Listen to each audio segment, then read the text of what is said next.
Hello and નમસ્કાર to every student. Aksharam online education platform પર આપ સૌનું ફરીથી સ્વાગત છે.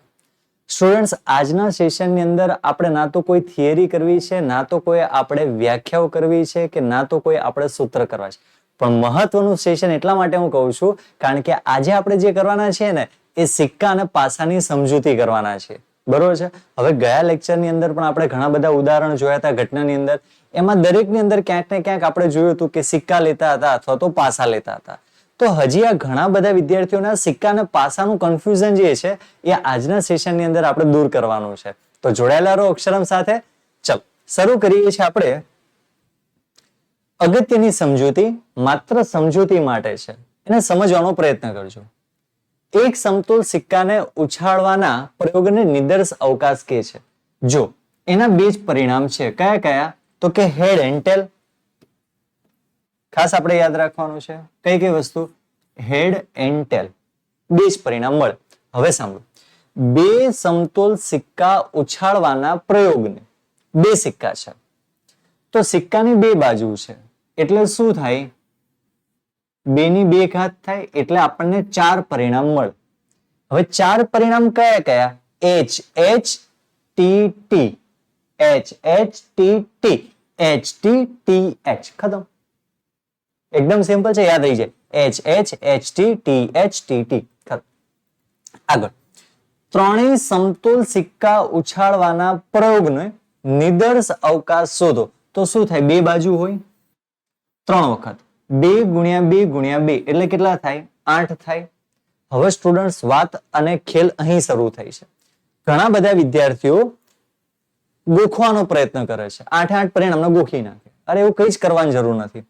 આ જે ચાર પરિણામ છે ને એને આપણે લખવાના છે. આ નીચે પરિણામ છે ને અત્યારે સાઈડ પર રાખો, ત્યાં ન જોશો. પેલા હું જે લખું છું ને આ ચાર પરિણામ છે ને બે વખત આપણે લખી નાખીએ. ચલો કયા કયા છે? H H, H T, T H, T T. ચલો H H, H T, T H, T T. હવે સ્ટુડન્ટ શું કરવાનું છે આપણે? બહુ જ સિમ્પલ. પેલા જે ચાર પરિણામ છે એમાં આપણે કરી દઈશું એચ એચ એચ એચ. થઈ ગયું? અને બીજું જે પરિણામ છે એ બધામાં આપણે કરી દઈશું ટી ટી ટી અને ટી. લો, પતી ગયા. મળી ગયા આપણને 8 પરિણામ. ગોખવાથી કઈ જ નહીં થાય, યાદ રાખી લેવાના છે તમારે. બરોબર? ચલો બધાને ક્લિયર? પેલા આપણે જે અહીંયા ચાર પરિણામ મળ્યા હતા એ ચાર પરિણામને આપણે બે ભાગમાં બે વખત લખી નાખ્યા. પછી બધામાં એકમાં લખી નાખ્યા એચ એચ એચ, બીજામાં લખ્યા ટી ટી ટી. તમને એક્ઝામમાં ક્યારેય પૂછતા નથી પણ માની લો પૂછી લીધું. બોર્ડ વાળાને તમારી જોડે મજાક કરવાના મૂડમાં છે. એમને એવું લખ્યું ચાર સમતોલ સિક્કાને ઉછાળવાના પ્રયોગો. તો 2 ની 4 ઘાત એટલે 16 પરિણામ થાય. હવે 16 પરિણામ તમને આવડી જશે. શું કરવાનું? આ 8 પરિણામ છે ને એને તમારે 16 વખત લખી નાખવાના. 8 અહીં લખવાના છે અને 8 પરિણામ અહીં લખવાના છે, કોપી પેસ્ટ કરીને. પછી અહીંયા બધામાં પાછળ શું લખવાનું? H H H H H H H H H H H H. અને અહીંયા બધામાં શું લખીશું? T T T T T. જો હું બોલતો જાઉં છું. H H H H, H T H H, T H H H, T T H H, H H T H, H T T H, T H T H, T T T H. બધાની પાછળ H લગાવી દીધો. પતી ગયું. હવે બધાની પાછળ હું ટી લગાવીશ. H H H T, H T H T, T H H T, T T H T, H H T T, H T T T, H T H T T, T T T T. થઈ ગયા ને? પહેલી 8 વખત બધામાં H અને છેલ્લે બધામાં આપણે લગાવવાના છે ટી.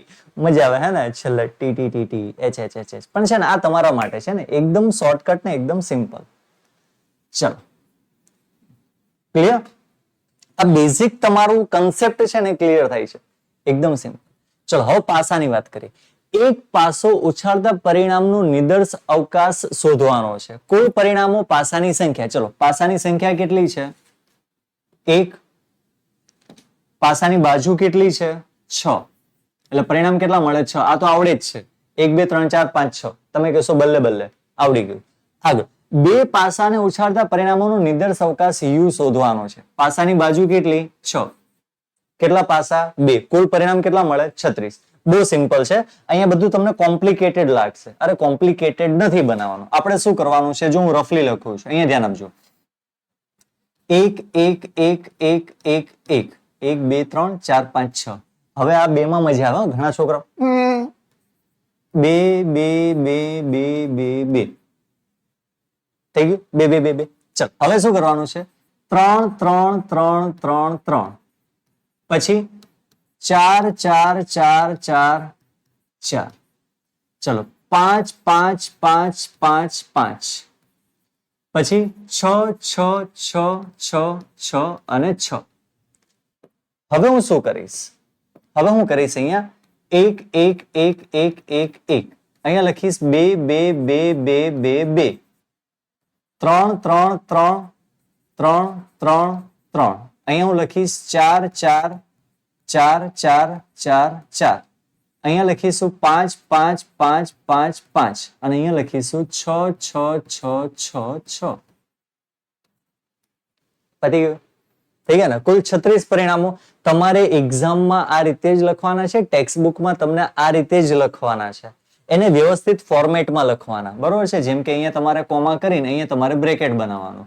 મેં બનાવ્યું નથી કારણ કે ઓલરેડી નીચે બનાવીને આપેલું છે, એટલા માટે. યાદ રહી જશે ને આ રીતે? બિલકુલ યાદ રહી જશે અને યાદ રાખવું પડશે કારણ કે દાખલાઓ અહીંથી તૈયાર આપણને આવશે. ચલો ક્લિયર? આગળ ક્રમચય સૂત્ર અને સંચયનો આપણે કરીએ છીએ. એની પહેલા પાસો બધાને ક્લિયર થઈ ગયો છે? કમેન્ટમાં લખી નાખો યસ સર, ક્લિયર. ક્લિયર?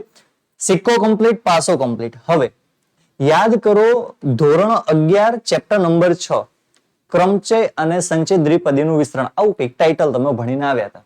એમાં ક્રમચયનું સૂત્ર અને સંચયનું સૂત્ર આવતું તો આપણે અહીંયા પણ ઉપયોગમાં લેવાનું છે. અહીંયા પણ આપણે કન્સેપ્ટને ક્લિયર કરવાના છીએ. ક્રમચય ત્યારે આવે,